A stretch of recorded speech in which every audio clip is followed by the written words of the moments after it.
Dobar dan, en lep pozdrav sem skupaj tudi z moje strani. Zelo me veseli, da smo se zbrali v takem lepem številu. Posebej me veseli, da smo v družbi gospe Darke Zvonar Predan,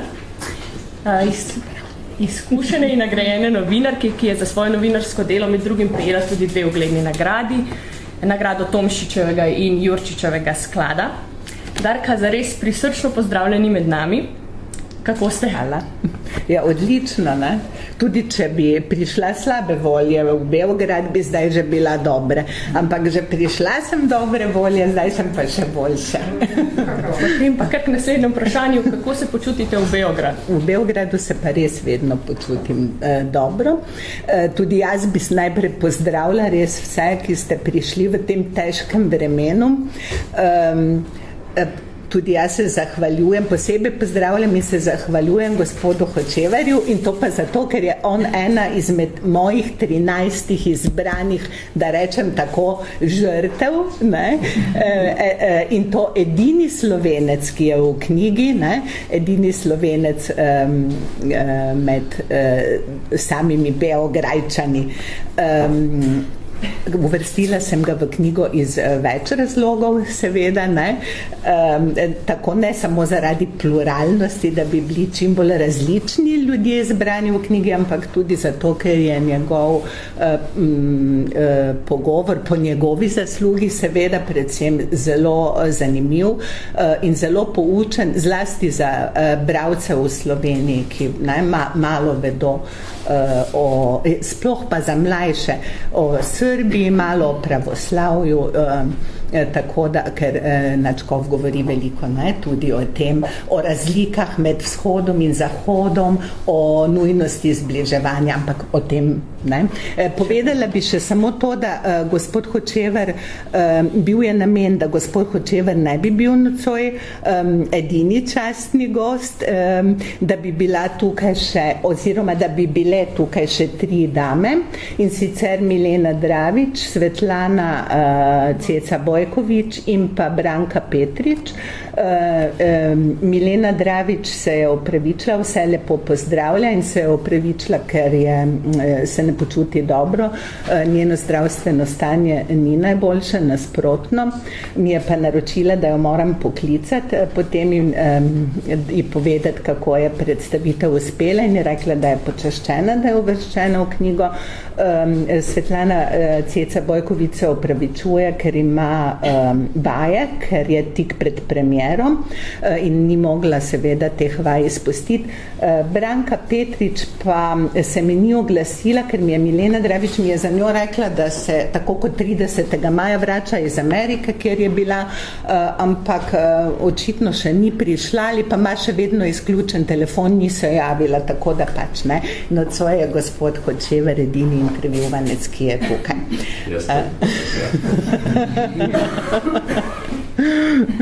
Tako, zdaj pa moje počutje pa je res v Beogradu vedno odlično. Beograd je bil, tako kot sem napisala v uvodu, Zorica, pozdravljena. Evo, to so ovo su moje srpske prijateljice. Aha, za Milico lahko na slovenskem, v slovenščini povem. Ja, kar naprej.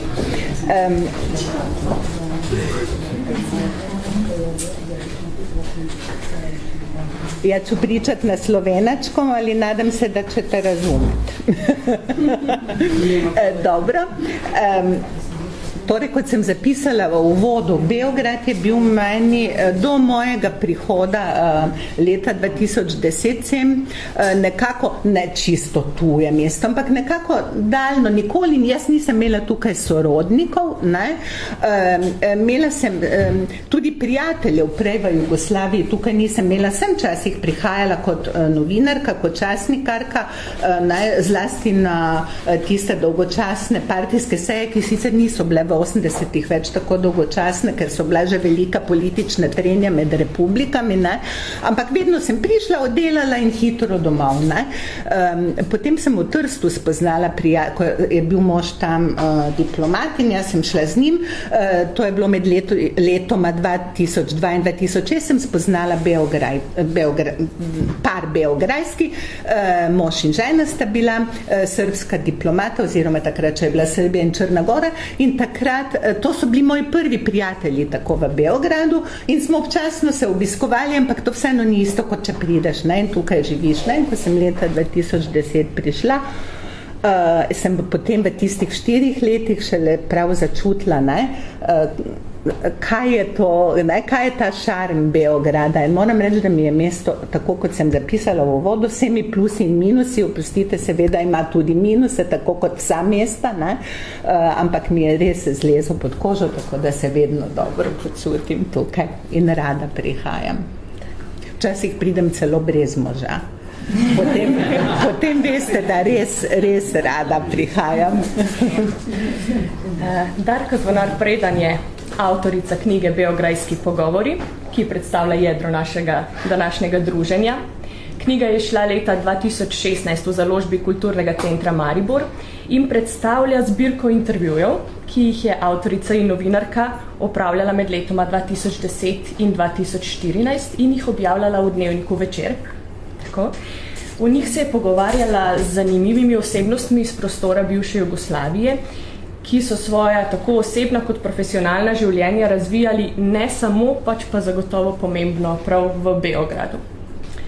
V knjigi se tako kot Darkini sogovorniki pojavljajo pisatelj Vuk Drašković, igralec Predrag Miki Manojlović, igralka Mirjana Karanović, kompozitor in glasbenik Kornelije Kovač, igralka Branka Petrić-Fehmiju, žal nedavno preminuli velikan igralstva Velimir Bata Živojinović. Je tudi na naslovnici. Tako.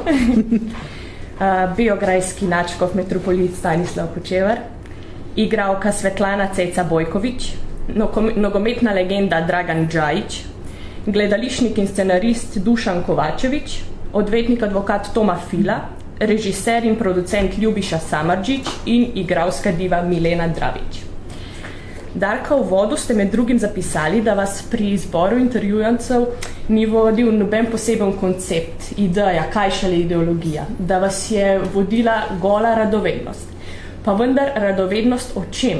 Kaj vas je vseeno spodbudilo, da ste te zgodbe poslušali, jih zbrali, zapisali? Nek motiv je verjetno bil. Ja, sveda radovednost, ja, je prva, ne? Radovednost, to je sestavni del, ne? To, eni pravijo profesionalna deformacija, meni se to ne zdi deformacija, ne? Ampak osnovni pogoj za novinarja je, da si radoveden, ne? Ko sem prišla v Beograd, ne, in sem začela brati srbske časopise, gledati srbsko televizijo, spoznavati, ne, določene kroge ljudi, ne, naenkrat se mi je spomin na mladost, spomin na te filme, ki so prihajali, odvrtel na filme, ki so prihajali, na knjige, ki sem jih brala. In naenkrat sem videla, da so ti ljudje, na katere sem že priznam malček pozabila, ne, ker se mi je tudi vmes, ne samo ker smo se tako pač razšli, da je država razpadla, ampak ker sem vmes pač živela drugje, naenkrat, da so tukaj, da srečevala sem jih v gledališču, na nekih sprejemih, in potem sem si rekla, zdaj srečujem te ljudi, ki so bili zvezde takrat v mojem otroštvu ali v moji mladosti, pa tudi druge zanimive ljudi, in sem rekla, zakaj se ne bi lotila, in brez nekega koncepta, zakaj se ne bi lotila pogovoru z njimi in bralcem Večera, Večer v Mariboru, to je drugi največji slovenski dnevnik v mali Sloveniji, seveda, ampak za delom, drugi največji, dnevni časopis, ki ima na srečo sobotno prilogo, tako kot jo ima tudi Delo. V tej sobotni prilogi lahko objavljaš daljše stvari, nekaj dnevni časopis, takšnih dolgih in morda malce težjih, tehtnejših stvari, tako ne požre, da tako grdo rečem, je premalo prostora, ne, pa vse mora biti bolj na kratko. V tej sobotni prilogi sem rekla, pa je priložnost. Ne. In tako sem začela pač iskati stike, ne, s temi ljudmi. Zlasti me je vleklo res k igralskim legendam, priznam morda malce zato, ker imam strašno rada gledališče, pa sem v otroštvu celo sanjala o tem, da sem tudi igrala na vaškem amaterskem odru in mislim, da je sreča za gledališko umetnost, da nisem šla v to smer. Ampak, no, zlasti me je veliko k igralskim legendam, ampak potem seveda, ne, sem srečevala še druge, ne, res zanimive ljudi, tako kot gospoda Hočevarja, ki mu mogoče ni prav, da zdaj z igralsko legendo ga primerjam, ampak no, v glavnem, in sem začela to moram povedati, da po kronološkem zaporedju so ti intervjuji izbrani, ne, tako kot sem, ne, prvi je bil Vuk Draškovič, to pa zato, ker sem se spomnila, da smo nekoč mi v Mariboru je izhajal študentski časopis Katedra, ki je bil podoben kot Mladina, tako revolucionaren, da tako rečem, ne, je preizkušal meje, dokot se sme, ne, v tedanjih časih. Ta Katedra, ne, to počela pač za štajersko območje.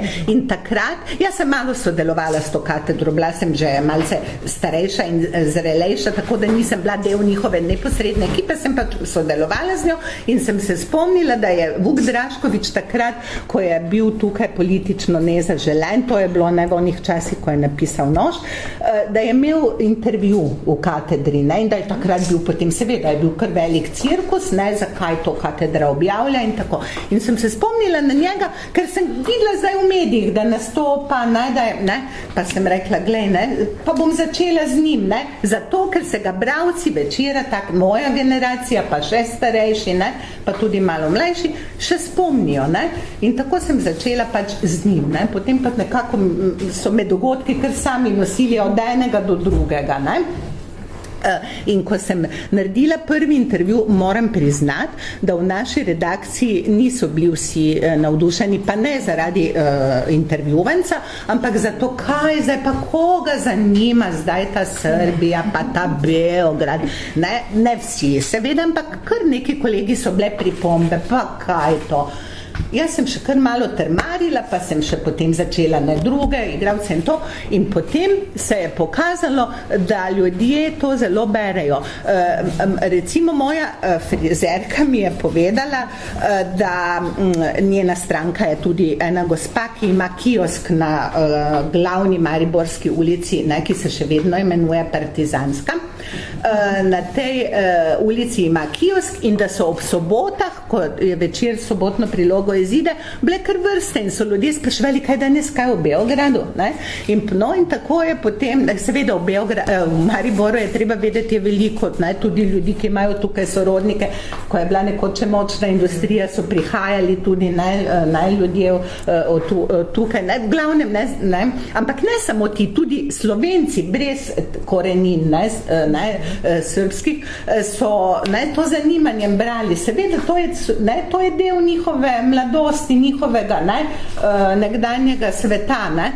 Seveda jih to je zanimalo, nekako, jaz sem vedela, da se ne bom, da se ne motim, meni se je zdelo, če mene zanima, bo tudi druge bralce zanimalo, kako ti ljudje zdaj živijo, kako gledajo na preteklost, na to burno preteklost, na razpad države, kako gledajo zdaj na njihovo novo državo, kako gledajo na Slovenijo zdaj kot državo,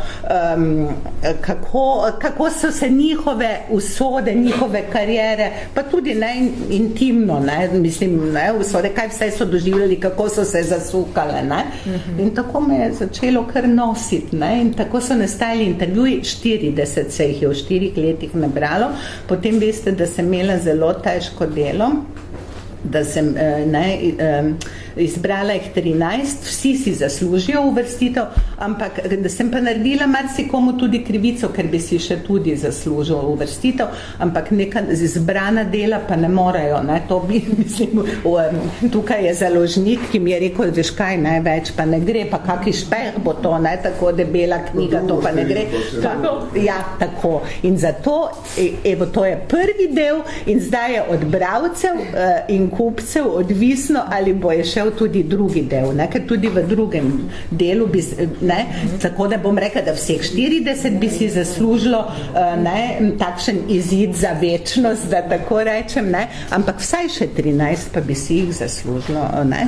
Da so tudi zbrani in nekje shranjeni za zgodovino. Vsekakor se niste zmotili in res upam, da bomo doživeli tudi to drugo, morda tretjo, četrto številko, ker je, ne glede na to, da gre za zbirko intervjujev, boste sami lahko poskusili, ampak knjiga se res bere nadvse prijetno, bolj kot ne dobi človek vtis, da gre za neko, ne zgolj za neke suhoparne intervjuje, ampak za neko res široko pripoved o nekem preteklem, polpreteklem obdobju, ki ga vsi na nek način, ali smo ga doživeli, ali že več ne, ampak ga vseeno čutimo in na nek način pogrešamo, tako da resnično priporočamo branje. Da pa malo izdamo naprej, čeprav še niste imeli priložnosti, da si preberete sami. Darka v uvodu med drugim omenite tudi, da ste v intervjuje poskušali vložiti čim manj svoje osebnosti in čim več intervjujancev. To seveda ne gre za neko skromnostno skrivanje, to je zgolj novinarska profesionalnost. Ker pa imamo danes čas, da vas gostimo kot avtorico, bomo mi poskusili vse na to malo obrniti in priklicati vas na površje. Pa v tem duhu bi nam povedali nekaj o svojih študijskih in profesionalnih začetkih. Vi niste študirali novinarstvo, pač pa sociologijo. Kako se je to potem razpletlo, zapletlo? Jaz res nisem študirala novinarstvo, ampak sociologijo, ampak sem začela tam že v enem 6., 7. razredu govoriti, da bom novinarka. Seveda sem si predstavljala, da bom strašno potovala, ne, po celem svetu, tako zelo sem romantizirala, ne, ta poklic, čeprav sem je potem po zaslugi moža, ki je šel v diplomacijo, malo to vseeno obrnilo, tako kot sem jaz v otroških letih računala, ne, in sem res potem na nekaj mestih, ne, bila, nisem ostala samo v Mariboru ali pa samo v Sloveniji. No, v glavnem sem začela tam v 6., 7. razredu govoriti o tem, da bom novinarka, rada sem pisala. Nekako sem vedela, da nimam dovolj, že takrat sem vedela, da nimam dovolj zicledra, se temu reče, ne, tako da bi zdaj neke romane in to tako pisala. Ne. Čeprav pravijo za vsakega novinarja, da ne bi bil vsak novinar, ne bi bil faliran pisatelj, ampak jaz mislim, da to ne, vseeno ne drži. Ne. Ja, no, v glavnem. In sem po končani gimnaziji upisala novinarstvo. Samo da takrat, to je bila Ljubljanska fakulteta za sociologijo, politične vede in novinarstvo, ki so ji rekli takrat, da ne, rdeča fakulteta, in to je bila kot nekakšna zmerljivka, ne. Pa moram reči, da ne vem, če ravno zasluženo, ne, ker jaz se nisem tako počutila, da bi nekako bila strašno omejena. Ne. Res pa je, da je odvisno bilo od vsakega posameznika, kako bo se študija loto. No, v glavnem sem se upisala na novinarstvo, ampak prvi letnik je bil skupaj novinarstvo, sociologija in politične vede in imela sem enega krasnega profesorja za antropologijo, ki je bil zelo zahteven, ampak tudi zelo razgledan in je bil tudi nekoč diplomat, je hodil po svetu in se mu je to tudi poznalo, ne. Res nekateri profesori so bili strogo marksistični in tako, ne, in dolgočasni, ta pa je bil res razgledan in tako in demokrat po duši in po tudi, kako nam je predaval. In on mi je rekel, tudi on je imel mene, ker seveda me je to zanimalo, sem bila dobra študentka pri njem in on mi je potem rekel, da najraje študiram sociologijo, da je ta smer resnejša od novinarstva. Ne? In potem sem jaz v drugem letniku, ker sem si še lahko premislila, prvi letnik je bil skupen, sem pisala sociologijo. Ampak že takrat sem vedela, da to mi ni nič škodo študij, sociologija zanimiv mi ni žal, ampak sem že takrat vedela, da bom šla v novinarstvo. Sem bila tudi štipendistka Večera. Moram pa reči, da sem profesorja razočarala, ker je nekako računal ta profesor, da bom tako asistentka pri njem. Ampak jaz sem šla takoj še pred diplomo, ker sem že hodila na prakso v poletjih, sem šla že pred diplomo, to so bili namreč časi, ki so danes za mlade neverjetni, ko so nas vlekli v službe, so nas prosili, pridite. Jaz sem rekla, jaz bi rada diplomirala, pridi, če ne, te to mesto ne bo čakalo, mi te zdaj rabimo. Tako, sem šla še pred diplomo in sem jo šele kasneje naredila, in sem postala novinarka. Tako kot sem ves čas načrtovala. Mi je pa študij sociologije, ki je pač, kot vemo, veda o družbi in tako mi je koristno.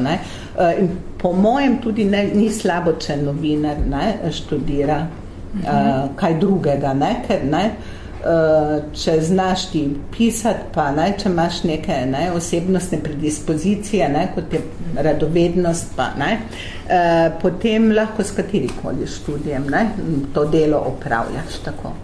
Tako da, sem pa tudi želela študirati, ampak ne zato, da bi imela akademsko kariero, primerjalno književnost, moram povedati, ker sem pa tudi zelo rada brala, ampak so mi vsi rekli, kaj s tem ne bom dobila službe. Kar je tudi res. Pa je sociologija resnejši študij od novinarstva? To zdaj težko rečem, jaz mislim, da v tistih časih je bil, zdaj ne vem, da potem je postala zelo moderna, politične vede so postale zelo moderne, tako zelo in zdaj je največ jih upisan, največ jih želi, dobrih dijakov, potem, da nadaljuje na političnih vedah, pa tržno, pa marketing, ja. Novinarstvo ni več tako, sociologija tudi vsaj v Sloveniji, da ni tako in novinarstvo, pa tudi mislim, da smo kar sami tudi kar krivi, ker ne gre novinarstvo v najboljšo smer, se mi zdi. Vam, hvala, res, hvala. Smrtni greb, prosim. Sem rdečen. Mora pisati. Svenčnik. Imamo promocijo druge knjige. Darko, bo Saša prinesel. Ker pridem jaz v te potovalke. Je pa bo predstavitev gospoda Aleksandre. Biblioteka.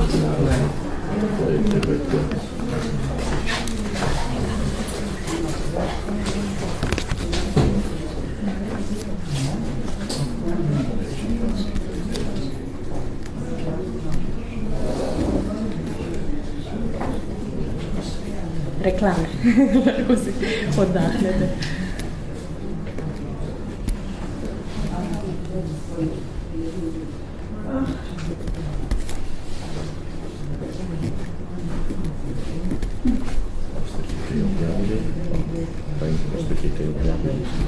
Upam se ravno dogovorili, da bi zapisali.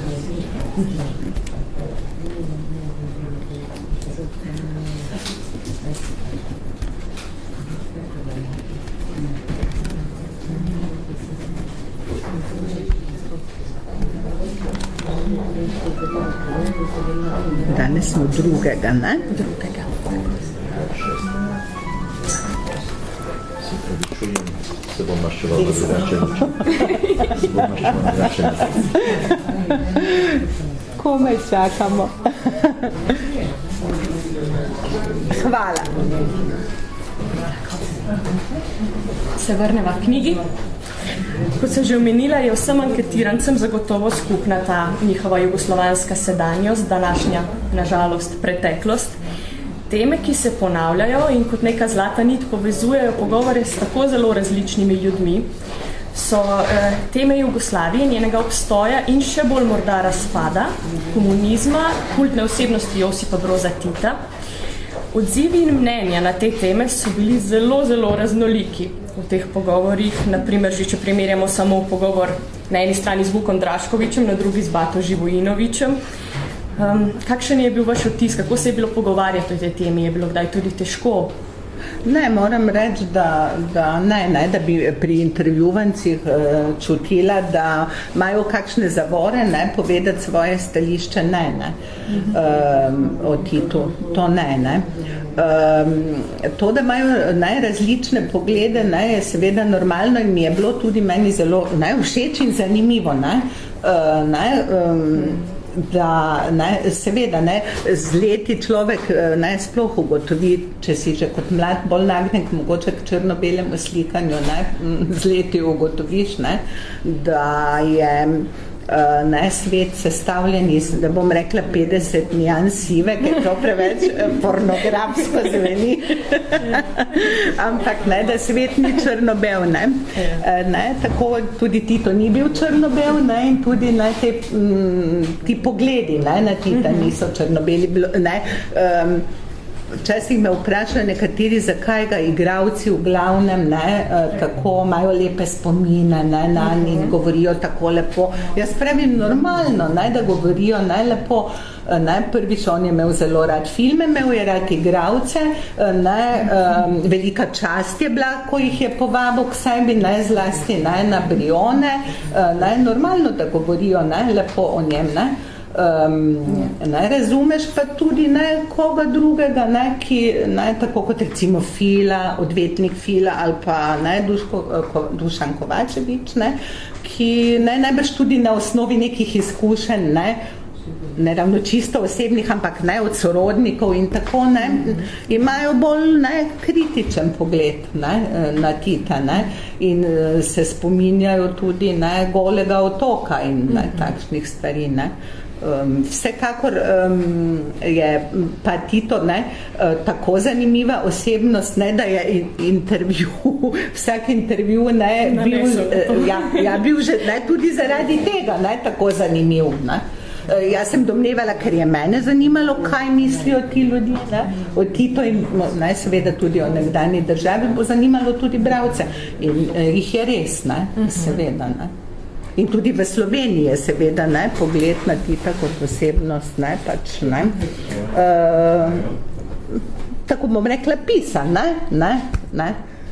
Nekateri ga vidijo samo dobre plati, nekateri samo slabe, ampak mislim, da večina ljudi pa kar tako umešča tako in s pozitivnimi in z slabostmi, ki jih je seveda tudi imel. In tako je tudi njihov pogled na Jugoslavijo. Ena od zanimivih tem, ki ste se jih med drugim dotaknila z Vukom Draškovičem, je odnos med politiko in literaturo oziroma kar umetnostjo na splošno. V zaključku intervjuja je dejal: ko se bom ukvarjal z literaturo, se bom spet s politiko, ker v literaturi mora biti toliko politike, kot je v naših življenjih nesreča. Torej, kaj vi mislite, sta ti dve področji sploh ločljivi ali sta nekako zelo usodno povezani? Ja, se mi zdi, da na teh prostorih sploh sta zelo usodno povezani. Mogoče tudi zato, ker je na teh prostorih toliko strasti in obe dejavnosti seveda že nekako vsebujeta to strast in literatura in politika. Tako da se mi zdi, seveda se najbrž da tudi živeti samo kot čisti umetnik, da tako rečem čisti, brez politike, ampak vprašanje, kako daleč tudi lahko prideš, ker vseeno so tu neki krogi, ki zahtevajo od tebe, da se opredeljuješ. Tako, moram pa reči, da nikoli nisem bila privrženka tega, da če nekdo se je politično kompromitiral, da tako rečem, da je bil na strani politike, ki je bila tako v nasprotju z temeljnimi vrednotami in postulati demokracije, da bi mu za to odrekel, če je napisal pač kakšno čisto literaturo, mislim, dobro, pač človek ni noben, človek ni črno-bel. Seveda pa se mi zdi, da jih je da prevečkrat umetniki zlasti na tem prostoru, saj ne samo na tem, tudi drugot, imamo primere, imamo in v Nemčiji, v času nacizma, v Skandinaviji, ne bomo imenih, vi zagotovo kot komparativistka, več veste o tem, so tudi drugot, to usodno razmerje včasih, ampak na teh prostorih, Balkan je strasten, Balkan je takšen, in tu se še bolj to prepleta. Seveda včasih na škodo umetnosti, Ravno to sem hotela reči. Politika je velikokrat na škodo umetnosti. Ker politika ima precejšno moč in precej prostora, da tudi diktira umetnosti. Kaj pa obratno? Kakšno moč ima, na primer, umetnost do politike in družbe? Umetnost naj bi seveda težila vseeno k nekim drugim stvarem kot politika. Tu naj bi bil ta neposredni interes, tako, naj ne bi bil, ampak če pa je to prepleteno, pa je to nujno potem, jaz mislim, da umetniki se preveč v politiko vrže, se nekako hudiču zapiše. Tako da S Predragom Mikijem Manojlovićem sta spregovorila tudi o pomenu jezikov. V njegovih besedah, misterij jezika, slovnice in pravil je ta, ki dela kulture različne. Zdaj, vi ste se s svojimi intervjujenci verjetno pogovarjali v srbščini. Ja. S tem najbrž ni bilo nobenih težav z vaše strani. Kaj pa, ko ste intervjuje potem zapisali, ste jih sami prevedli v slovenščino? Sama. Ali se vam zdi, da so morda nekaj tega misterija jezika izgubili? Jaz mislim, zlasti pri Mikiju, Miki je res, on je vrhunski intelektualec, in je njegova srbščina je še prav, tako posebno bogata z metaforami, ta pogovorna, tako da sem imela malce težav, ko sem prevajala, in me je pravzaprav zelo strah, če bi knjiga nekega dne šla v srbščini in bi jo jaz si sama seveda ne bi, jaz berem knjige v srbščini, ne v cirilici, jih berem počasi in ne uživam, ker jo berem, ampak ne uživam, ampak v srbščini pa berem knjigo tako, da pozabim, da berem v srbščini, jo berem kot v slovenščini, če je v latinici. In tudi veliko kupujem tukaj knjige, ne samo zato, ker so cenejše, kot v Sloveniji, ampak tudi zato, ker rada berem v srbščini, ker se mi zdi to res sočen jezik, čeprav tudi slovenščina je zelo lep jezik, če ga res dobro obvladaš in poznaš. Ampak rada berem v srbščini, ampak sem pa imela prav pri nekaterih intervjuvencih, tako kot je Miki, kar težave in me je strah, če bo to nekdo prevedel v srbščino, ker si sama to nikakor ne bi upala, kako bo potem izpadlo, že pri tem dvojnem prevodu, ker jaz upam, da sem duh pogovora sem gotovo zajela, ampak ravno pri Mikiju sem imela na določenih mestih tako malo težave. Mogoče je zato ta intervju tudi v nekaterih točkah, v nekaterih odgovorih malce nejasen za bralca oziroma malo težavnejši. Ravno zato, duh pogovora, poudarjam, sem zagotovo ujela, ampak pri nekaterih nekaterih metaforah, pa to pa sem imela kar malo problemov, ne. Moram reči, da seveda tudi skoraj nihče od intervjuvancev mi ni rekel, naj mu pokažem, naj pogovor, naj mu ga dam v avtorizacijo, ne, kot mi rečemo, najbrž tudi zato, ker se jim ni ljub, ne samo zato, ker so mi zaupali, jaz upam, da tudi zato, ker so mi zaupali, ampak ravno zaradi pač jezika, ne, ker bi se morali mučiti slovenščino, ne, tako, ne, da vse breme, to je zdaj na meni, ne, jaz upam, da nekih večjih napak, mislim, da nisem naredila, ne, če bi mi bilo kaj res nejasno, ali tudi, če mi je bilo, sem že vprašala, ne, ker jaz sem med tistimi, takrat, ko je pogovor potekal, ker jaz sem med tistimi novinarji, ki me ni sram vprašati, pa priznati, da česa nisem dobro razumela, boljše to, kot pa da potem, ne, kakšna neumnost izpada, ne. Z Manojlovićem se v intervjuju dotaknete tudi teme nacionalnosti. On mislim, da se je spomnil tega, da v popisu prebivalstva pravzaprav sploh ni bila ponujena možnost, da bi se človek izjasnil kot Jugoslovan in da je to že nekako dajalo slutiti, da neke stvari morda ne štimajo. Kako pa vi doživljate nacionalnost, sploh glede na to, da se v svojem življenju veliko selite in da se ukvarjate s poklicom, ki nekako sega daleč preko državnih meja? In a se je to spremenilo morda od nekoč in danes? Torej moje tako, jaz mislim, človek je prvi, ne?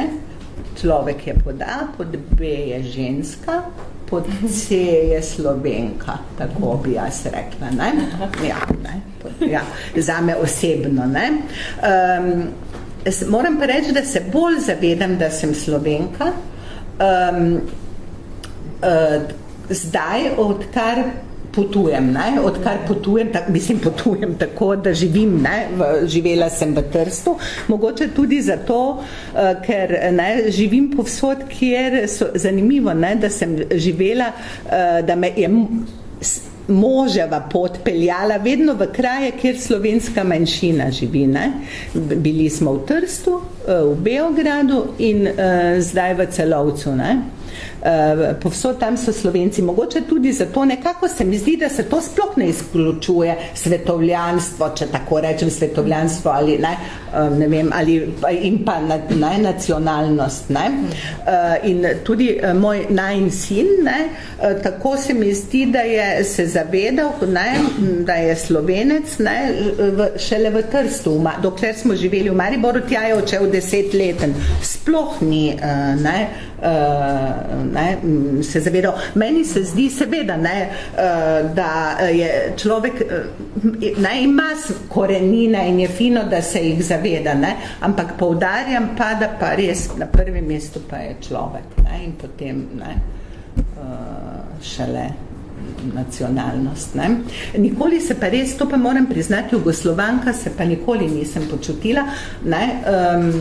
Ta Mikijeva teza se meni zdi zelo zanimiva, ne, ampak jaz mislim, da to, ne vem, če je bilo to izvedljivo, on to primerja, on pravi, ne, seveda vi še niste brali, ne, da, ne, Tito ni znal pač, ne, ob tega občutka jugoslovanstva ustvariti in da bi moral, ne, tako, bi moral tako po zgledu italijanski, Garibaldija, ne, po zgledu teh italijanskih državic, ne, ki ne, so se prej spopadale in se potem združile, ne, in to občutanje, ne, države, ne. Jaz, ne mislim, jaz si ne upam soditi, ali je bilo to možno ali ne. Jaz vem, da jaz in moja generacija, ne, se tako nismo ravno počutili, mislim smo, ne, se zavedali, da smo Slovenci, ampak seveda pa je bila Jugoslavija naša skupna država in ko smo šli ven, ne, smo rekli, mi smo iz Jugoslavije, ne, seveda, ne, država je tudi bila poznana, ne, je imela ogled, ne, ampak tako da pa bi se počutila tako Jugoslovanka v smislu nacionalnosti, pa ne, sem bila najprej Slovenka, potem pa dobro, jugoslovanska državljanka, ne, tako, ne. In meni je žal, ne, meni je predvsem žal, da je Jugoslavija razpadla tako na tako krvav način, to mi je žal, ne. To mi je žal, da, ne, s temi vojnami in s temi žrtvami in to pa mi je res, ne, to pa mi je res žal, ne. In to se včasih sprašujem, ne, ali nismo tudi novinarji seveda, ne, prispevali k temu, ne, tudi mi moramo, ne, del, ne, svoje krivde nosimo, ne, da se ni dalo na nek drug način, ne, oditi ali narazen, ali pa res tako neka konfederacija, ne, kot neka Evropska unija, ampak to so že zdaj politična vprašanja, ne, nima smisla, da zdaj pregloboko v politiko bredemo, kar je bilo, ne, je pa škoda, ne, ker je ta prostor nenehno, ne, si povzroča, ne, seveda s pomočjo, ne, tudi drugih, ampak nenehno si povzroča rane, ne, ki še preden se lahko zacelijo ene, že druge, ne, nastanajo, ne. Še preden se dovolj generacij menja, da bi, ne, bilo to res zaceljeno, ne, in res del zgodovine samo in učbenikov, že, ne, spet.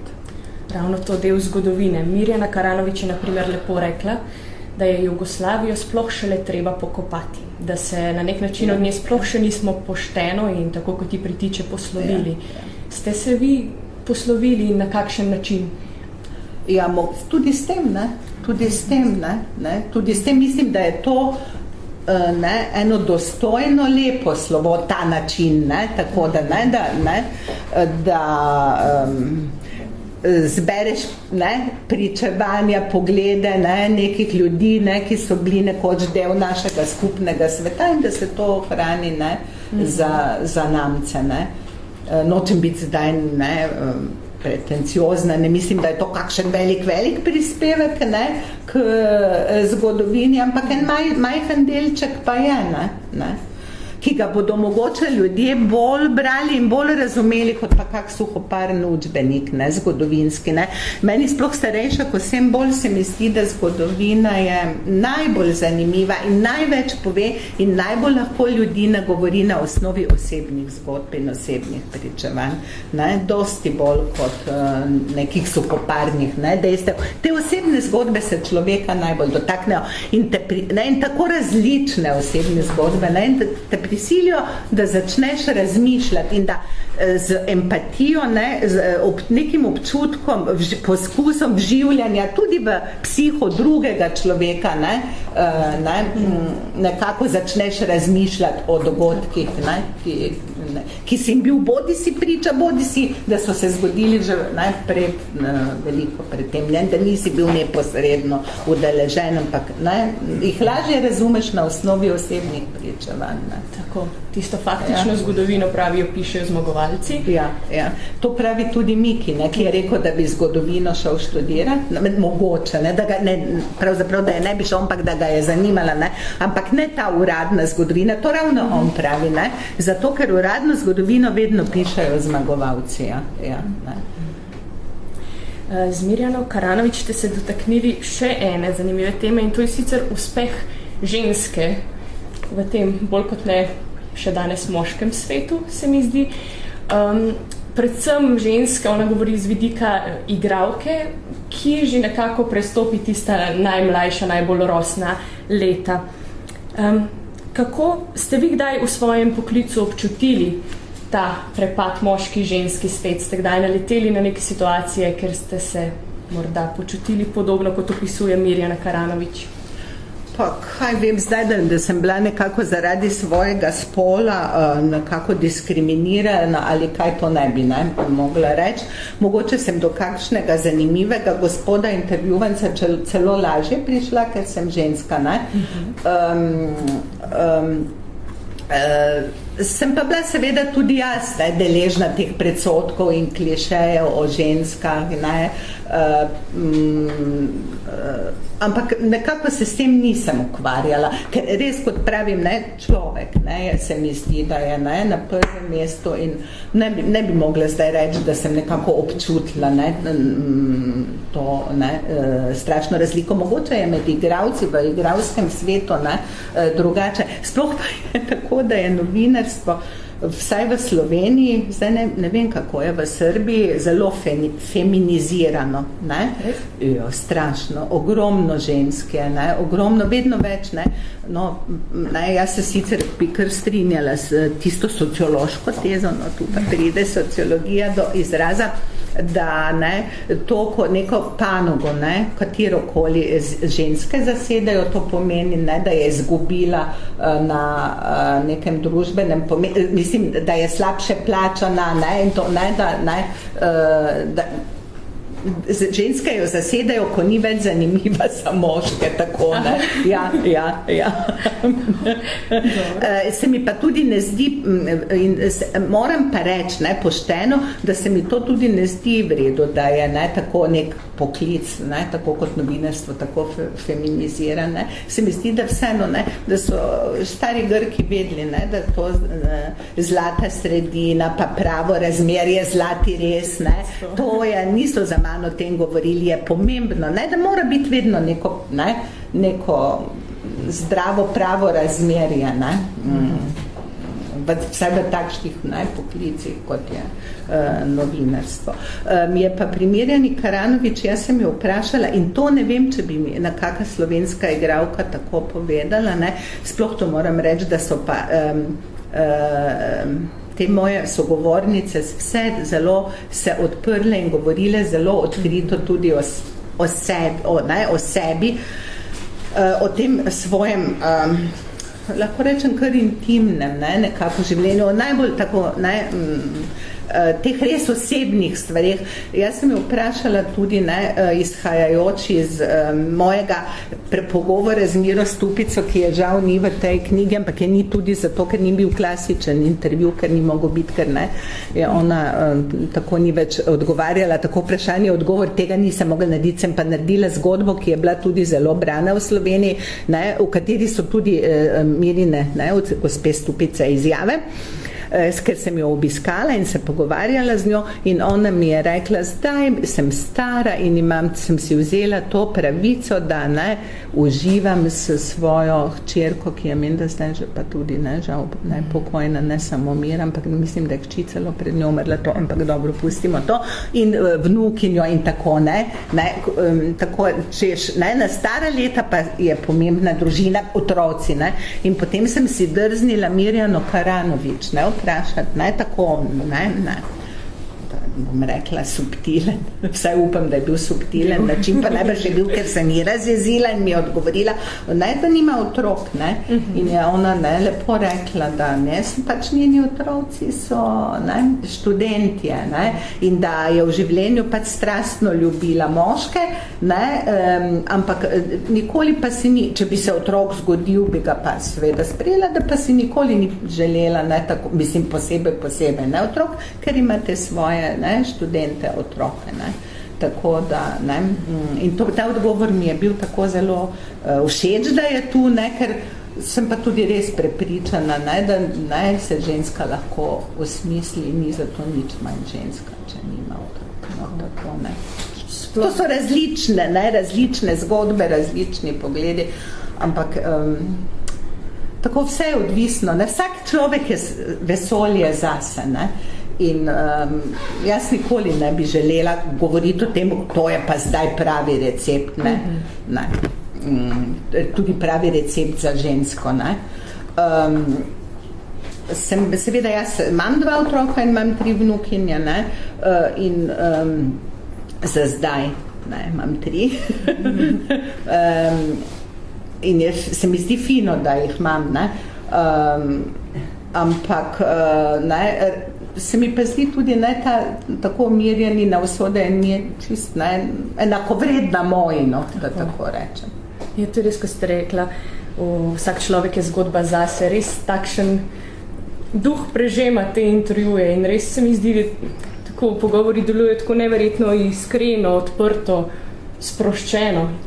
Ampak jaz to pripisujem tudi, vse to je kliše, nacionalni značaj, pa slovenski nacionalni značaj, pa srbski, ampak ne, ti klišeji pa vseeno včasih nekaj drži. Ne, jaz to tudi pač, ne, srpska duša je drugačna, bolj odprta. Jaz ne vem, če bi, ne vem, mogoče delam zdaj slovenskim igralkam krivico, ampak ne vem, če bi katera tako govorila, ne, tako odprto, kot recimo Branka Petrič Fehmi o možu in njunem skupnem življenju, ne, vsak na svojem koncu, ne, sta živela, ne, ta zgodba z Avo Gardner, ampak ne bom povedala.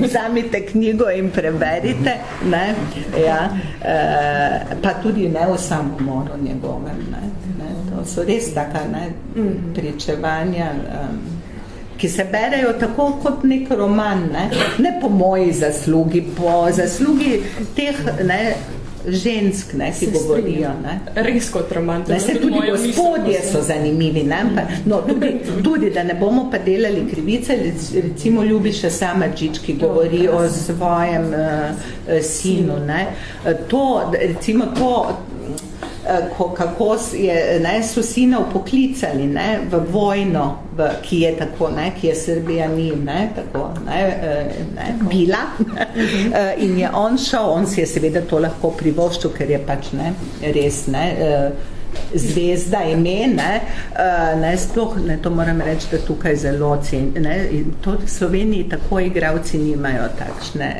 cene, takšnega spoštovanja niso deležni kot tukaj, to sem opazila, ne, med ljudmi, ne, na tako med navadnimi ljudmi, da tako rečem, ne. No, in on je pa šel, Ljubiša Samardžić, ko je sin dobil poziv, je šel k šefu, načelniku vojnega odseka, ali kako se temu reče, in je mu rekel, veš kaj, da nikoli več ne pošleš tega mojemu sinu, jaz imam gledalce povsod, po vsej, ne, Jugoslaviji in jaz ne bom pošiljal svojega sina, ne, da bo šel nad te moje gledalce, kjerkoli, da bo streljal, ne, kjerkoli, ne, temu, ne. In mu je tudi uspelo. In mu je tudi uspelo, ja. Samo ni pa mu uspelo sina obvarovati pred smrtjo zaradi bolezni, ne, o čemer pa tudi govori tako odkrito in ni pretresljivo, ne. Omenili ste to neko odprtost ljudi tukaj. Te teme ste se na nek način dotaknila tudi z gospodom Hočevarjem, ki je nažalost že moral iti, če ne bi morda še on rekel besedo dve na to temo. In bi seveda to boljše povedal, to ne vemo. Karkoli že me nameravate vprašati. Pogovarjala ste se o tem razmerju med vzhodom in zahodom, med povezavami in razlikami. Ja. Zdaj, Srbija se nekako nahaja na stičišču obeh, kar je skozi zgodovino pomenilo in blagoslov in breme. Hotela sem vas vprašati ravno to, kar ste se že sami, česar ste se nekako že sami dotaknili. Ali vidite to razliko vzhoda in zahoda tudi v karakterju, na primer Slovencev, tudi Italijanov in Avstrijcev, kjer ste se živeli, in na drugi strani ljudi tukaj z tega prostora? Ja, seveda so razlike, ne. Jaz ne bi zdaj vrednostnih sodb dajala, ne, tako, ne. Ja, čeprav meni je jaz sem bolj tako živahna in mi je ta temperament in manj disciplinirana in mi je ta temperament srbski bližji in tudi Italijani se mi zdijo takšni, ne, in se mi tudi zdi, da tudi so si kar podobni, ne. Medtem ko Avstrijci so bolj zaprti, ampak tudi ko jim zlezeš pod kožo ali ko se tako, potrebujejo več časa, da se odprejo. Vedno povem eno anekdoto, če že nisem zdaj predolga, anekdote so vedno resnične. V Mariboru sem imela enega kolega, ki je bil iz Bosne, Bosanec, novinar, je pisal za Borbo in mislim, da tudi za Politiko. No, v glavnem bil je dopisnik za beograjske časopise in on je vsakega, tudi mene, Srbus in se drl preko ulice, lepotice, kde si? Dođi, daj, lepotice, ne? Če pa je bil moški, ni rekel lepotec, ne? Ampak je rekel profesore, tudi če ta ni bil niti P od profesorja, ne? Profesore, dolazi, ne. No, in tako sem tudi jaz bila deležna tega lepotice, seveda mi je bilo všeč, ne. No, potem pridem pa, ne, na Koroško, ne, pa spoznam enega gospoda, potem ga kak mesec ne vidim, ne, in naslednjič spet en dogodek, jaz pridem in samo tega gospoda, koroškega Slovenca, ne Avstrijca, ne, ampak koroškega Slovenca, pa dobro, živi v Avstriji, ne, ja, ga vidim in jaz sem srečna, da ga vidim, stopim do njega, dober dan, gospod, in on naredi, ne, tako, ne, in potem jaz pravim, joj, oprostite, jaz sem ta in ta, sva se že enkrat srečala, ne, se me ne spomnite, in on pravi, ne, se vas spomnim, pa še vedno tako, v obrambni drži, ne, zdaj se zelo pogovarjava, je zelo prijeten, ne, nič manj kot kakšen Beogrečan, ampak v Beogradu se mi to ne more zgoditi. Ne. Vas prvo objamejo, pa potem spoznajo. Ja.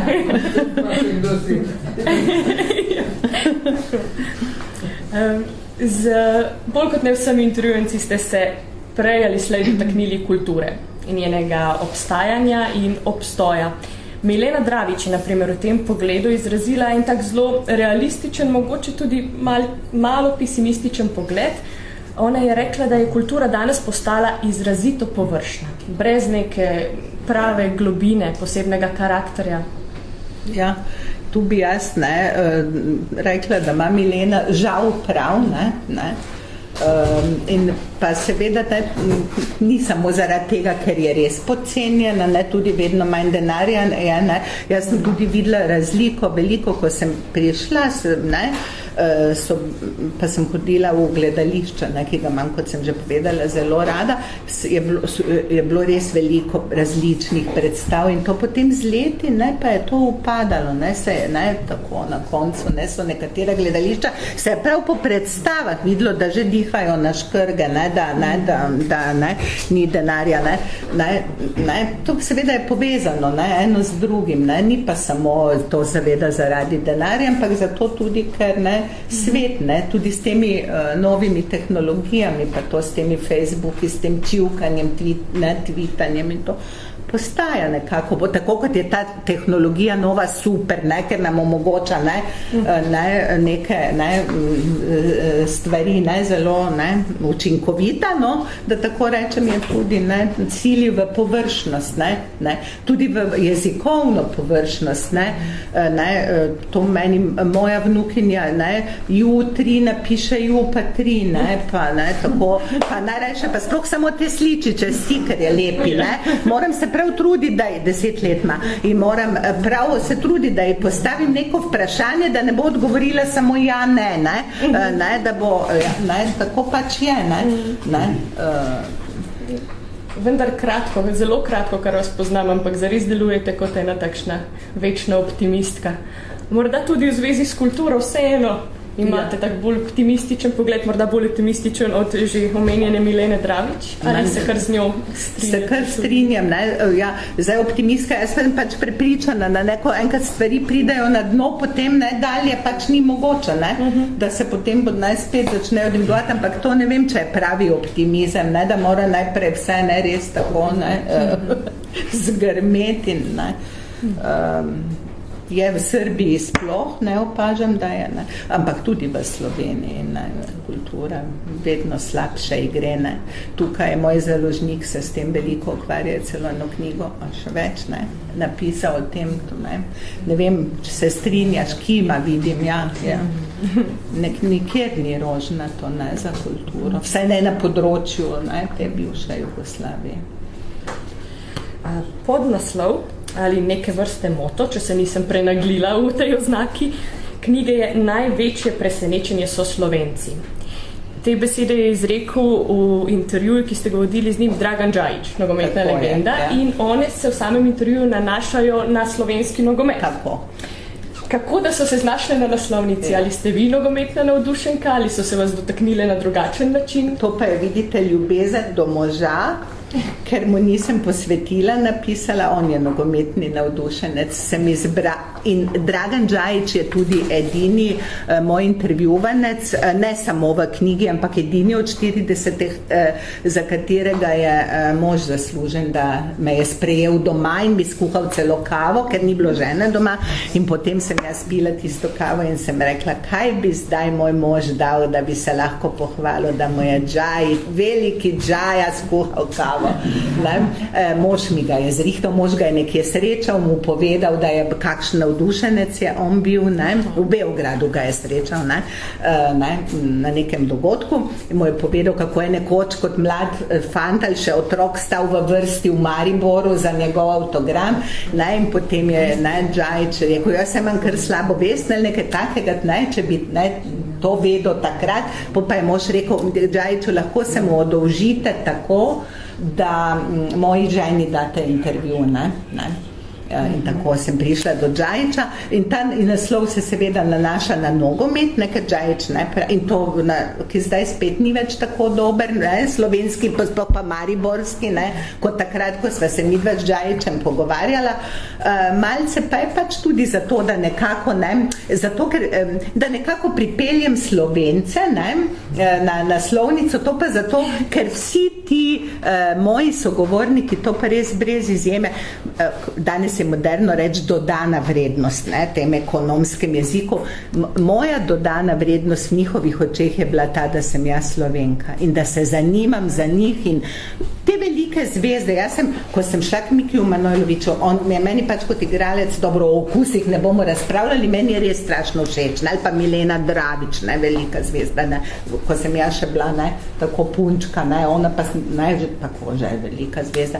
Sem si tako mislila, ko sem se počutila kot neka mala punčka spet, mi z Mikijem Manojlovićem, zdaj vščipni se, Darka, vščipni se, z Mikijem Manojlovićem se pogovarjaš, pa z Mileno Dravić. Ampak vsi ti so me sprejeli tako, ja, Slovenka in tako, so bili nekako počaščeni, da se Slovenija, ne jaz osebno Slovenija, da se slovenski njihovi gledalke zanimajo, za njih, kako danes živijo, in to. In Milena, moram reči, je zelo tako prav pozorno, mislim, sva se večkrat dobili na intervjuju, in potem sva se po zaslugi tega tako rečem spoprijateljili. Tako se je videlo, trudila se je, da bo čim bolj odgovorila tako, da bo tako, ni bilo vseeno, kaj pove za svoje slovenske gledalke in gledalce, za svoje občinstvo, tako, to meni, pa se mislim, moram pač pripeljati zdaj Slovence. Ja. Kot so že nekako menili, ta knjiga res predstavlja neke vrste spomenik nekem obdobju, ki je zelo nenavadno zasidrano zdaj v naše življenja. Je minilo, ni minilo, nekatere starejše generacije so morda še povsem prežete z njim, medtem ko ga mlajše ali se ga ne spomnijo, ali se ga tudi ne morejo, ker že niso več bile del tega. Ali se vam zdi, da so odkje ta pretrgani stik mlajših generacij s tem obdobjem? Ali so morda mlajše generacije tisti, ki so nekako ignorantske do njega, ali neko odgovornost nosijo tudi starejše, ki morda, če že govorijo o tem obdobju, govorijo zelo pristransko, delno, tako nekako. Ja, oboje, Čeprav mislim, da danes se tako hitro živi in tako, da se, o takšnih stvareh sploh ne razpravlja in ne samo tako hitro, tudi tako se ta borba za zaslužek, za eksistenco je takšna, da sploh ljudje nimajo niti časa za takšne pogovore, drugačne, ker vsak gleda samo kako zadovoljite svoje eksistenčne interese. Zdaj, nekaj je tudi šolski sistem, jaz zdaj mislim, moja otroka sta seveda že zdavnaj iz šole, vnukinje pa tudi so še vseeno premajhne, da bi lahko si upala soditi, kako se v šolah, ne, v tem obdobju, ne, kako se ga obravnava, ne, ali se samo ga preskoči celo, ali se kaj o tem ne govori, ne vem. Ne. Malce pa je tudi najbrž tudi politika, politika v državah, tudi v Sloveniji, kot češ, ta jugonostalgija, ima slabšalni seveda, prizvok. Pri nas, če rečeš ta jugonostalgik, je to zmedljivka. Jaz seveda nisem, da ne bo pomote zagovornica tega, da se ne glorificira nekdanje obdobje. Seveda so bile tudi slabe plati. Samo, da se ga pa briše, to pa, to pa se mi pa zdi zelo nepošteno. Mladi ljudje seveda njih te zgodbe mogoče niti toliko ne zanimajo, ampak jaz sem prepričana, če bi jih na pravi način, na osnovi nekih osebnih zgodb pa to, osebne zgodbe pa mlade zanimajo, če bi tako jih pripovedovali jim na osnovi osebnih zgodb posameznih zanimivih, mislim, da bi vseeno se bolj zanimali in tudi več vedeli. En velik doprinos jaz vidim v tej knjigi za začetek. Ja, to sem pa res vzela zdaj kot kompliment in vi ste res, ta mlada generacija, res največji kompliment mi je, če mladi to preberejo in rečejo, da je zanimivo. Mladi, ki jim ta imena ne pomenijo, ne bom rekla čisto nič, nekaterim celo čisto nič, nekaterim pa zelo malo, tako nekje so nekaj slišali. In če to preberejo in rečejo, je zanimivo, to pa res, potem pa sem kar, kot bi rekli Avstrijci, štolc, ponosna. V tem duhu bi jaz zdaj z moje strani zaključila, ker mislim, da ste se vsi skuhali, smo se vsi skuhali. Zaključila pa bi z besedami Ljubiša Samardžića, ki govorijo o nacionalnih in mednacionalnih odnosih prav skozi eno prizmo človeka, ki je zgodba zase in pa ene ljubezni. Nesporazumov ne moreš reševati prek puškine cevi. Eno življenje imamo, pridemo iz mraka in odidemo v mrak in v tem edinem življenju si ne smemo škoditi, se žreti. Treba se je truditi vsaj za minimum strpnosti in osebne sreče. Rečem vam, treba je ohraniti svoj mir, družino, treba je najprej imeti rad svoje, da bi lahko imel rad tuje. In če imaš rad tuje, se ti bo to vrnilo na pravi način. To so mi tako lepe besede. Ja pa še predajam.